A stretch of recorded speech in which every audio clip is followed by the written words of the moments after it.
Hello people, welcome back to our channel. So present అయితే big boss హౌస్లో ration కోసం challenges అయితే జరుగుతున్నాయి అనమాట. సో ఫస్ట్ ఛాలెంజ్ అనేది నేను మీకు చెప్పేస్తాను ఏంటి అని. సో మీరైతే ఈ వీక్ ఎవరు ఎలిమినేట్ అయిపోతారని మీకు అనిపిస్తుందో ఒక కామెంట్ అయితే చేయండి. ఫస్ట్ ఛాలెంజ్ వచ్చేసి ఫోటో పెట్టు ఆగేటట్టు. సో 2 స్లాట్స్ ఉంటాయి అనమాట. 2 క్లాన్స్ నుంచి ఒక్కొక్క పర్సన్ వచ్చి ఆ స్లాట్స్లో వాళ్ళ చీఫ్ ఫొటోస్ ఎక్కువ పెట్టాలి. ఏ క్లాన్లో అయితే వాళ్ళ చీఫ్ ఫొటోస్ ఎక్కువ ఉంటాయో సో వాళ్ళే విన్నర్ అన్నట్టు. సో వాళ్ళకి అన్లిమిటెడ్ ఫుడ్ అన్నట్టు బిగ్ బాస్ అయితే చెప్పారు. సో ఫస్ట్ అయితే అభయ్ టీం నుంచి నబీల్ వచ్చేసాడు, పృథ్వీ వచ్చేసాడు నిఖిల్ టీం నుంచి. సో సీత అయితే సంచాలక్గా ఎంచుకున్నారనమాట. మణికంఠ అయితే నబీల్కి ఒక ప్లాన్ అనేది ఇచ్చాడనమాట. సో మిగతా వాళ్ళందరూ చాలా కామన్గా గేమ్ అయితే చూస్తూ ఉన్నారు. సీత సంచాలక్గా ఉంది. సో టాస్క్ జరుగుతూ ఉన్నప్పుడు పృథ్వీ చాలాసార్లు నబీల్ని ఇట్లా హ్యాండ్స్తో డిఫెండ్ చేయడం జరిగింది. సో అందుకని పృథ్వీని అయితే గేమ్ నుంచి డిస్క్వాలిఫై చేసేసారు.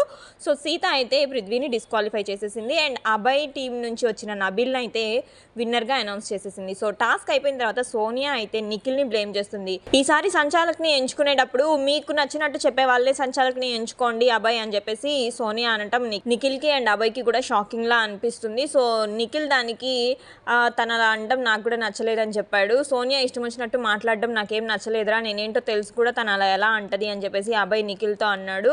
టాస్క్ అయిపోయాక సోనియా ఏమో నిఖిల్ని బ్లేమ్ చేస్తుంది. అసలు తనకి రూల్స్ ఏం లేకుండా తనని ఎలా పంపిస్తారు అని చెప్పేసి. అసలు ఈ గేమ్లో ఫిజికల్ లేకుండా ఎట్లా ఆడతారు, ఎట్లా డిఫెండ్ చేసుకుంటాడు వాడు, మరి ముందే చెప్పాలి కదా తనకన్నీ అని చెప్పేసి సోనియా అయితే మాట్లాడుతుంది. సో దీనికైతే అభయ్ చాలా ఫీల్ అయ్యాడు. సో ఫస్ట్ టాస్క్ విన్నర్ అయితే అభయ్ టీం నుంచి వచ్చిన నిఖిల్ అనమాట. సో బిగ్ బాస్ అయితే ఓకే నబీల్ని విన్నర్గా అనౌన్స్ చేసేసారు. సో ప్రెజెంట్ అయితే బిగ్ బాస్ హౌస్లో ఇది నడుస్తుంది.